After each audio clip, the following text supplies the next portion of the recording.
Eh, Halo, Assalamualaikum warahmatullahi wabarakatuh. Baik, selamat pagi atau selamat siang ya bagi yang menonton video ini. Jadi kita akan mempelajari lanjutannya dari mata kuliah sinyal sistem ya. Minggu kemarin kita belajar apa? Oke, minggu kemarin kita libur ya. Terus sebelumnya kita belajar deret Fourier. Nah, hari ini kita akan melanjutkan yang namanya transformasi Fourier. Oke ya, transformasi Fourier. Screen dulu ya.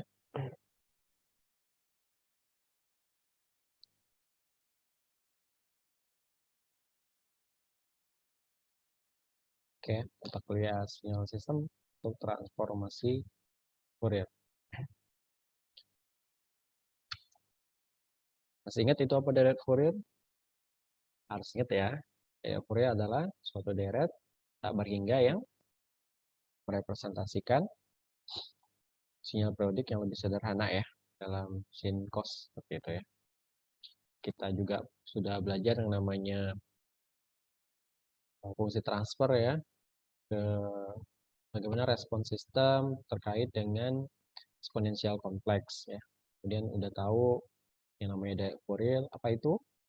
Ininya rumusnya masih ingat ya?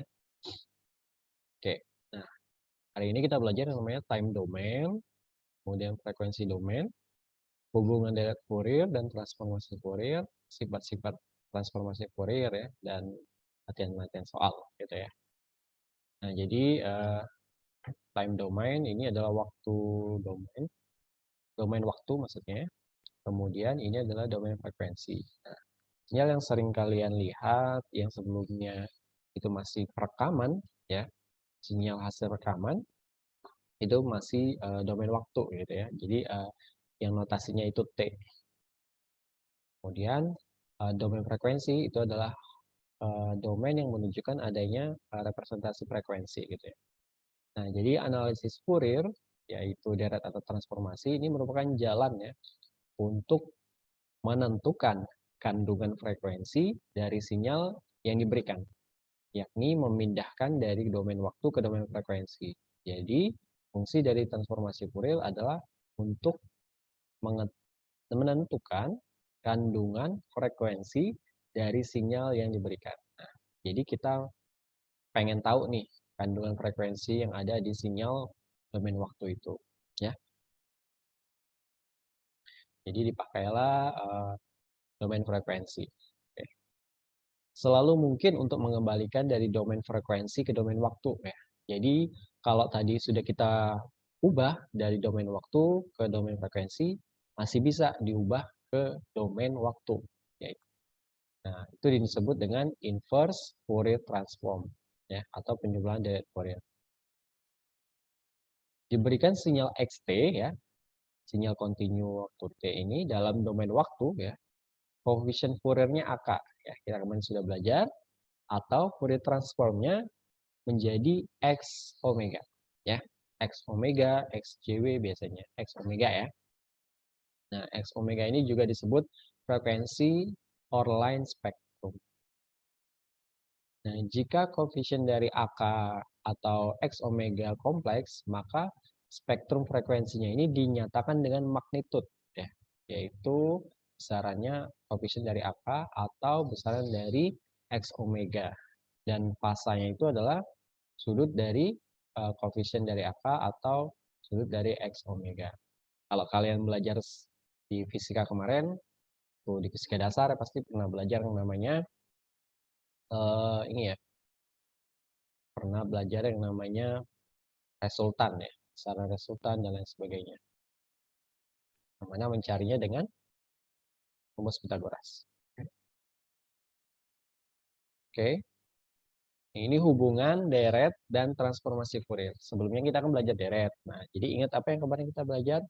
Ada continuous time, Fourier series, discrete time, Fourier series. Kemudian ada continuous time, Fourier transform, dan discrete time, Fourier transformasi. Ya.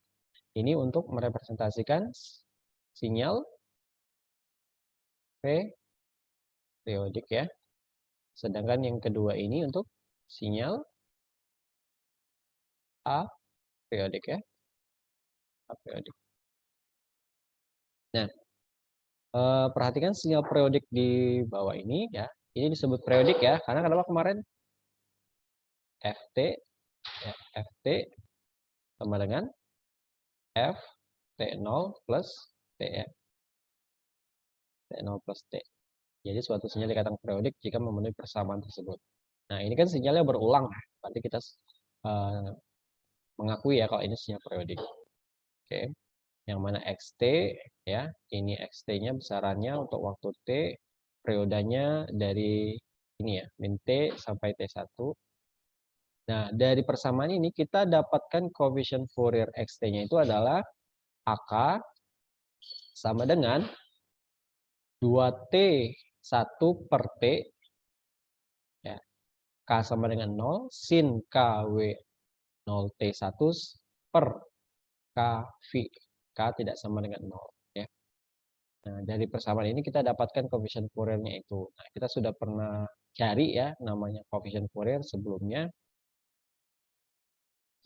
Oke, nah kenapa sih dapatnya sin dapatnya itu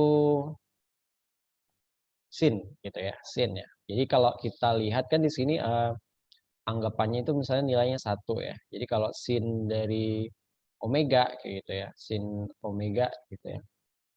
Nilainya seperti itu. Sin V per 2 misalnya, sin V per 2 kan nilainya 1 ya, kayak gitu. Nah, jadi dia berulang ya untuk K keberapa.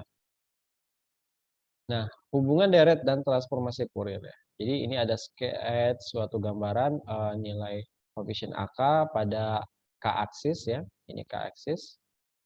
Jadi nilai AK-nya ya yaitu 2T1 per T ya untuk ini titik 0. Nah, ini bentuknya seperti ini ya kurang lebih ya. Ya. Jadi kalau kalian ingat ini ingat apa? Ingat sink ya. Nah, plot ini membentuk fungsi sink ya. Fungsi sink ya. Kalau kita lihat di domain waktu ya, bentuknya juga mirip. Nah, untuk setiap nilai K, sinyal XT-nya memiliki komponen periodik ya dengan beratnya AK. Nah, ini menunjukkan frekuensi konten atau isi frekuensi dari sinyal XT. Kemudian hubungan deret dan transformasi Fourier ya. Sekarang ini gambaran dari AK pada Y-aksis ya. Ini Y-aksis. Jadi beda ya. Kalau ini di K-aksis, sedangkan ini di Y-aksis ya. Nah, ini di deret Fourier, di deret Fourier ya. Di K ini ya, aksisnya. Sedangkan untuk transformasi Fourier, dia di omega. Ya. Omega ini kan ini ya, frekuensi radians gitu ya. Frekuensi dalam ini ya, kecepatan radians. Oke. Nah, pada omega aksis ya, jarak antara dua AKS yang berurutan ini adalah omega 0, yang mana omega 0 itu adalah periode, maksudnya itu frekuensi fundamental ya, yang kita pernah belajar kemarin. Frekuensi fundamental yang mana omega sama omega 0 maksudnya sama dengan 2V per T ya. 2V per T. Ini ya. 2V per T. Berarti kalau ini 2V per T ya. Dan seterusnya. Nah, pada periode T ya, menuju tak hingga, frekuensi fundamental W omega 0 menjadi 0 ya. Jadi karena tidak diketahui gitu ya. Sehingga jarak antara dua AKS yang berurutan menjadi 0 ya. Dan gambar AK menjadi kontinu ya. Ini disebut dengan transformasi Fourier. Jadi kita kan melihat transformasi Fourier ini sebagai representasi dari sinyal apriodik ya. Nah, kita melihat sinyal periodik terbatas lah pada transformasi Fourier. Nah, pada sisi lain, saat T menuju tak hingga, sinyal XT menjadi apriodik ya. Saat T menuju tak hingga ya, sinyal XT-nya menjadi apriodik ya dan mempunyai bentuk seperti ini ya. Oke, makanya dia merepresentasikan dari sinyal apriodik. Nah, hal ini berarti transformasi Fourier dapat merepresentasikan sinyal apriodik pada domain frekuensi ya. Kemudian transformasi Fourier waktu kontinu.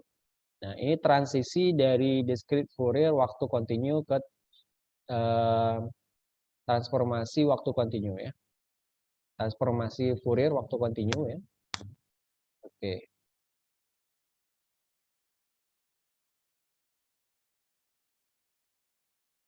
Ini yang mana frekuensinya ya sama dengan 1/T ya.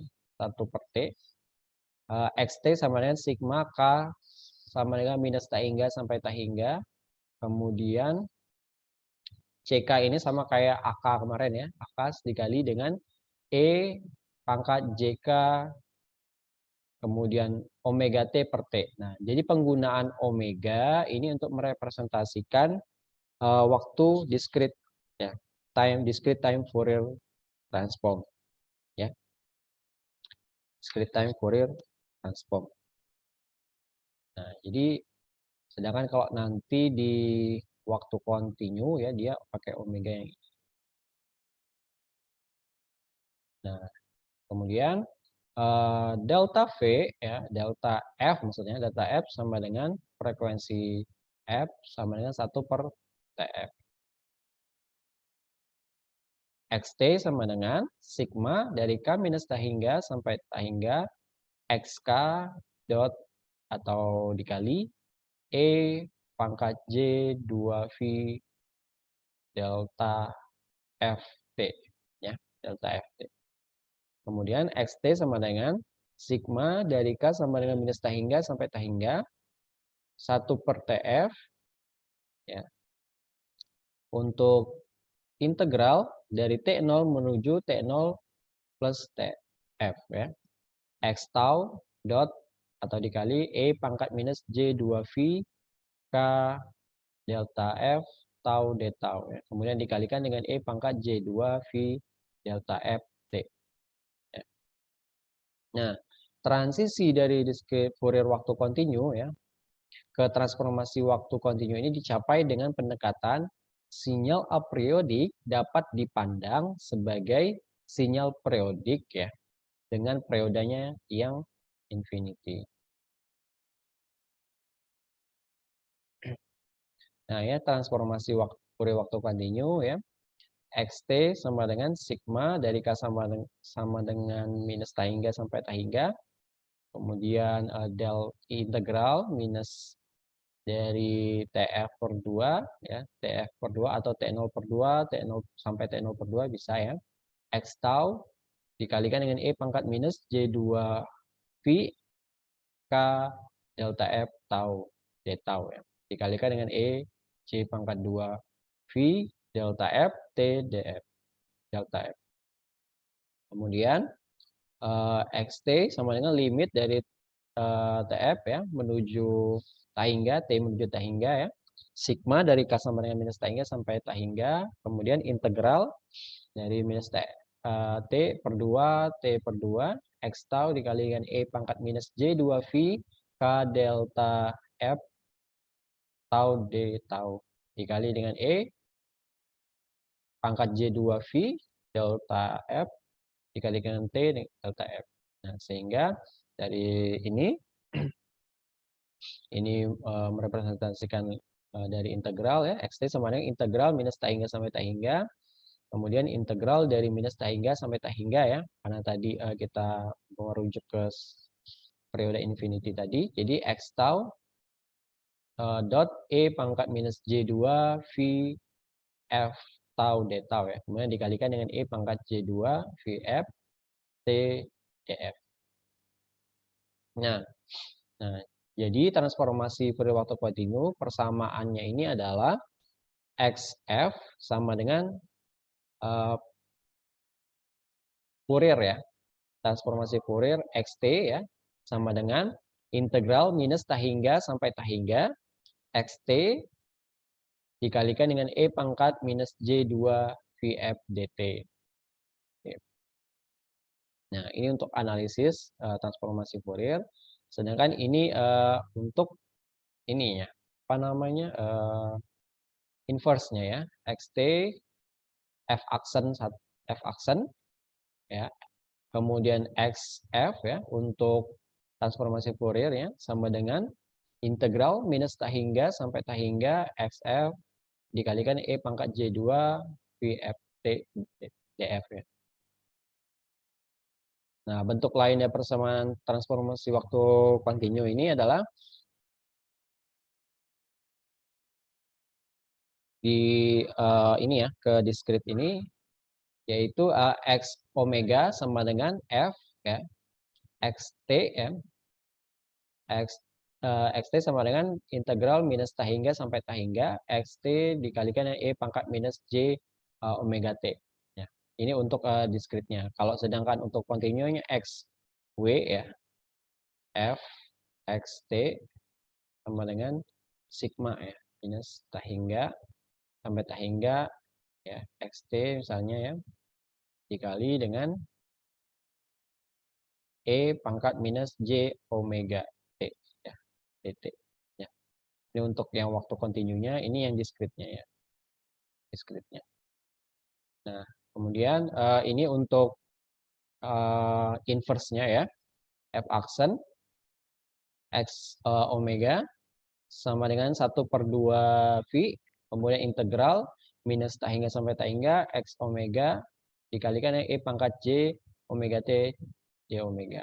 Nah, kalau di fungsi ininya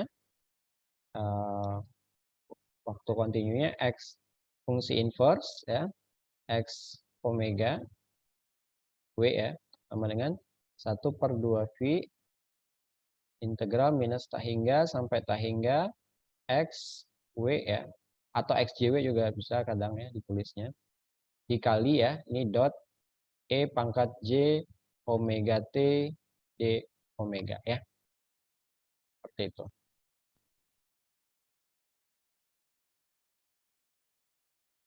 Nah, konvergensi transformasi waktu kontinu ya, sama halnya dengan deret Fourier, kondisi konvergen ini diterapkan untuk Fourier transform, yang mana sinyal ini harus absolute integrable ya, bisa ini ya, besarannya itu bisa diintegrasikan. Itu minus tahingga sampai tahingga besaran dari XT ya, untuk DT lebih kecil dari tahingga. Nah, pada interval waktu terbatas, sinyal haruslah memiliki maksimal dan minimal yang berhingga. Kemudian pada waktu internal waktu terbatas, sinyal harus memiliki jumlah diskontinu yang berhingga. Nah, jadi kalau kita lihat contoh ya, ini adalah hasil penjumlahan kedua sinyal dalam domain waktu ya. Ini domain waktu ya. Ini besaran ini adalah XT ya. Ini untuk amplitudenya. Ini untuk amplitudenya ya. Ini 20 dan sebagainya. Ini menunjukkan time-nya ya. T. Nah, yang bawah ini untuk menunjukkan hasil penjumlahan kedua sinyal dalam domain frekuensi. Ini contoh aja ya. Jadi ini domain frekuensi yang mana kita lihat representasinya di 5. Kalau ini adalah satuannya hertz misalnya, jelas di sini ada 10 sama 5 ya dominansi frekuensinya. Sedangkan di 20 ke atas ya ini udah mulai hilang hertz frekuensinya. Berarti dia dominansinya tuh 0 sampai 20 kurang lebih frekuensinya. Nah, sifat-sifat dari transformasi ini adalah misalkan diberikan sinyal yang mana XT ya, ini ditransformasikan menjadi X omega ya, X omega ya. Kalau dia ini tadi ya, diskrit tadi jadi X ini ya. X omega juga tapi menggunakan kayak lambang ohm ini ya. Kemudian keluarannya YT ya menjadi Y omega ya. Nah, ini sama-sama misalnya sinyalnya ya, XT dan YT ya. Nah, kita tahu kan kalau sifat dari linear time invariant Yang mana kalau linear berarti dia harus apa? Homogen dan adiktif ya.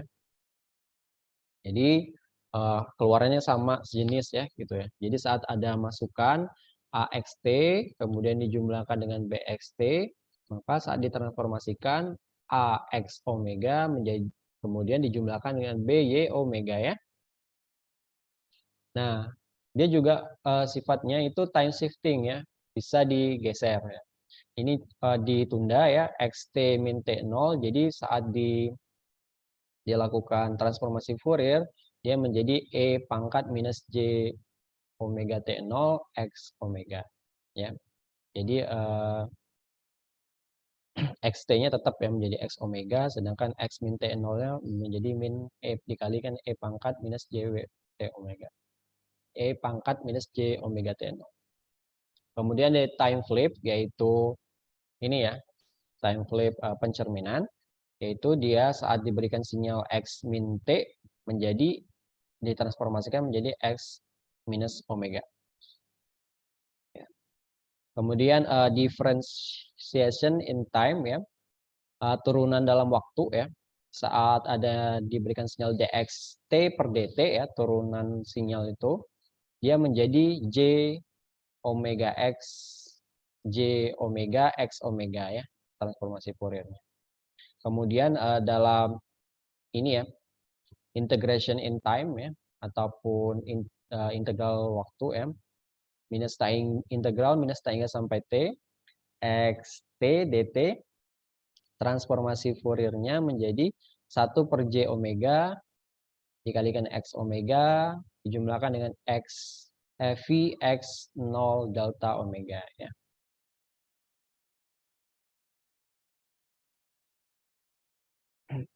Kemudian frekuensi shifting. Nah, kalau tadi waktunya yang di shifting atau digeser, ini frekuensinya di shifting.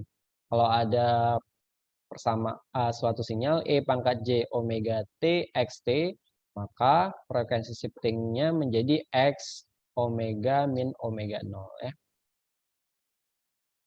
Jadi ada pergeserannya. Jadi X omega min omega 0. Ini tadi ya, time shiftingnya. Kemudian dia turunan dalam frekuensi ya. Saat ada T X T ya menjadi JD omega JD X omega per D omega.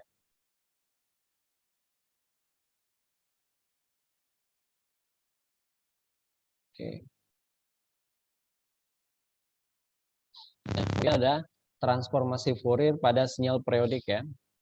Beberapa sinyal periodik ya, integral transformasi Fourier mungkin tidak dapat diselesaikan.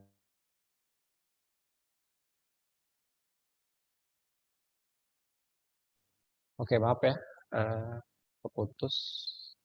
Saya ulangi lagi.